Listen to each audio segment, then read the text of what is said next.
Assalamualaikum warahmatullahi wabarakatuh. Perkenalkan, nama saya Siti Baria dari kelompok 3 akan menjelaskan tentang penggunaan media pembelajaran. Sebelum saya menjelaskan tentang penggunaan media pembelajaran, pertama-tama saya akan menjelaskan apa itu media. Media adalah perantara atau pengantar pesan dari pengirim ke penerima pesan. Pada tahun 1979, IECT mengartikan media sebagai salah satu bentuk dan saluran untuk proses transmisi informasi atau pesan. Secara sederhana, apa yang dimaksud dengan media dapat dikelompokkan dalam dua pengertian. Pengertian pertama yaitu dikatakan bahwa media adalah segala yang dapat digunakan untuk menyampaikan atau memperjelas pesan pembelajaran. Dan pengertian yang kedua yaitu adalah media yang dirancang secara khusus untuk mencapai tujuan atau kompetensi pembelajaran tertentu.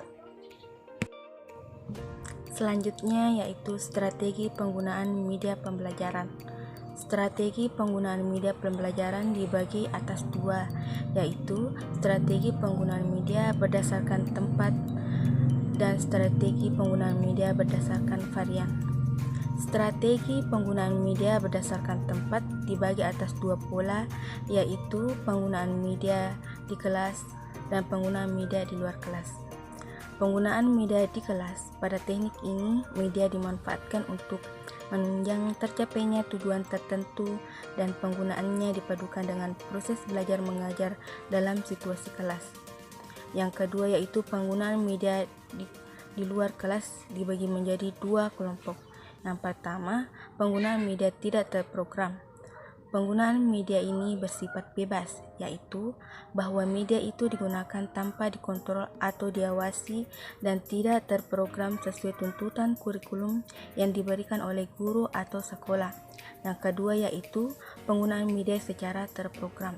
Penggunaan media ini dilakukan dalam suatu rangkaian kegiatan yang diatur secara sistematik untuk mencapai tujuan tertentu yang disesuaikan dengan tuntutan kurikulum yang sedang berlaku. Yang kedua yaitu strategi penggunaan media berdasarkan varian.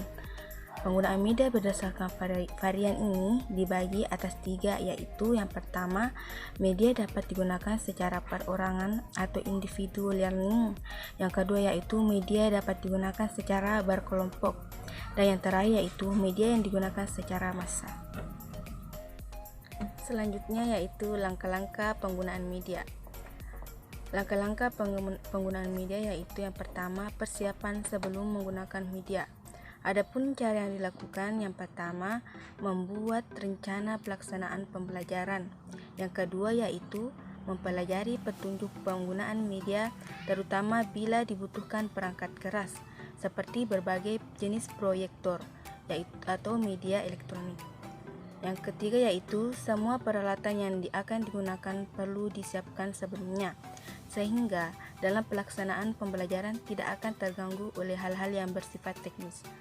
Langkah yang kedua yaitu pelaksanaan penggunaan media. Pada saat kegiatan belajar dengan menggunakan media berlangsung, hendaknya dijaga agar suasana tetap tenang. Keadaan tenang tidak berarti pembelajar harus duduk diam dan pasif. Yang penting, perhatian pembelajar tetap terjaga. Langkah yang ketiga yaitu evaluasi atau tindak lanjut. Tahap ini merupakan tahap penyajian apakah tujuan pembelajaran telah tercapai. Selain untuk memantapkan pemahaman materi, untuk itu perlu disediakan tes yang harus dikerjakan oleh pembelajar sebagai umpan balik. Kalau ternyata tujuan belum tercapai, guru perlu mengulangi sajian program media tersebut. Langkah yang terakhir yaitu tindak lanjut. Dari umpan balik yang diperoleh, guru dapat meminta pembelajar untuk memperdalam sajian dengan berbagai cara. Misalnya, diskusi tentang hasil tes, mempelajari referensi dan membuat rangkuman, melakukan suatu percobaan, observasi, dan lain-lainnya. Saya Sudaria akan melanjutkan materi selanjutnya mengenai landasan penggunaan media pembelajaran. Jadi ada 4 yang menjadi landasan pada media pembelajaran. Yang pertama, landasan filosofis, Yang kedua, landasan psikologis. Yang ketiga, landasan teknologis. Dan yang keempat, landasan empiris. Nah, selanjutnya, alasan penggunaan media pembelajaran. Jadi ada dua yang menjadi alasan penggunaan media pembelajaran itu sendiri. Alasan yang pertama yaitu berkenan dengan manfaat media pembelajaran itu sendiri. Seperti pengajaran lebih menarik perhatian peserta didik. Bahan pengajaran lebih jelas maknanya. Metode pengajaran akan bervariasi. Peserta didik dapat lebih banyak melakukan aktivitas belajar. Alasan kedua yaitu sesuai dengan taraf berpikir peserta didik. Menurut Arif Sadiman, terdapat beberapa alasan orang memilih media pembelajaran yaitu demonstration, familiarity, clarity, dan active learning. Prinsip-prinsip penggunaan media pembelajaran. Yang pertama, penggunaan media pembelajaran hendaknya dipandang sebagai bagian yang integral, bukan hanya sebagai alat bantu saja. Yang kedua, media pembelajaran hendaknya dipandang sebagai sumber belajar yang digunakan untuk menyelesaikan masalah dalam proses belajar mengajar. Yang ketiga, pendidik harus menguasai teknik-teknik dari suatu media pembelajaran yang digunakan. Tujuan penggunaan media pembelajaran yaitu bisa dilihat secara umumnya bahwa tujuan penggunaan media pembelajaran adalah membantu pendidik dalam menyampaikan pesan-pesan atau materi pelajaran kepada peserta didiknya agar peserta lebih mudah dimengerti, lebih menarik, dan lebih menyenangkan kepada peserta didik. Sedangkan secara khusus, media pembelajaran digunakan dengan tujuan yaitu yang pertama, memberikan pengalaman belajar yang berbeda dengan bervariasi sehingga merangsang minat peserta didik untuk belajar. Yang kedua, menumbuhkan sikap dan keterampilan tertentu dalam bidang teknologi. Yang ketiga, menciptakan situasi belajar yang tidak mudah dilupakan oleh peserta didik.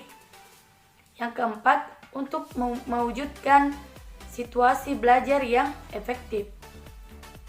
Kemudian, untuk memberikan motivasi belajar kepada peserta didik. Saya Hardiana akan menjelaskan tentang alasan kekhawatiran dalam penggunaan media. Yang pertama, menggunakan media itu repot. Media itu canggih dan mahal. Guru tidak bisa menggunakan teknologi. Media itu hiburan, sedangkan belajar itu serius. Tidak tersedianya media pembelajaran di sekolah. Kebiasaan mengajar selama ini menggunakan metode ceramah. Dan yang terakhir, tidak ada penghargaan dari atasan. Selanjutnya saya akan menjelaskan tentang penggunaan media dalam pembelajaran. Yang pertama, media berbasis manusia. Media berbasis manusia adalah media yang digunakan untuk mengomunikasikan atau mengirimkan pesan secara langsung atau secara tatap muka.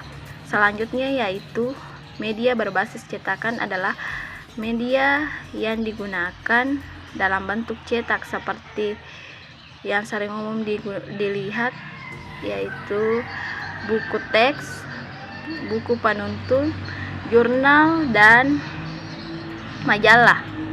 Selanjutnya yaitu media berbasis visual.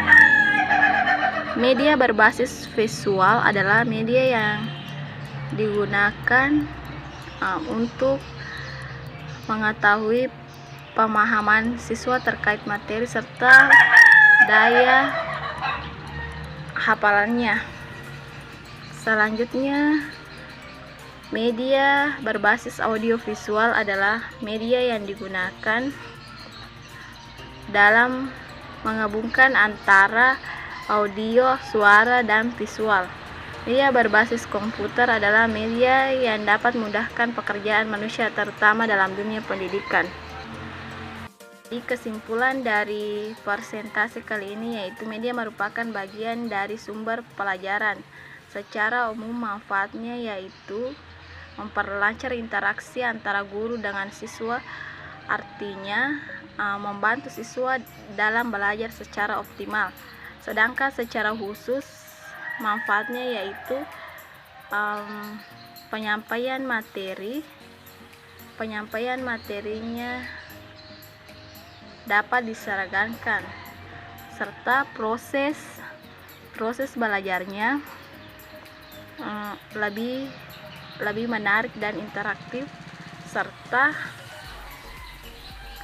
kualitas belajar dapat ditingkatkan. Juga para guru dapat lebih terarah ke arah positif dan produktif. Jadi itu dari saya, sekian. Assalamualaikum warahmatullahi wabarakatuh.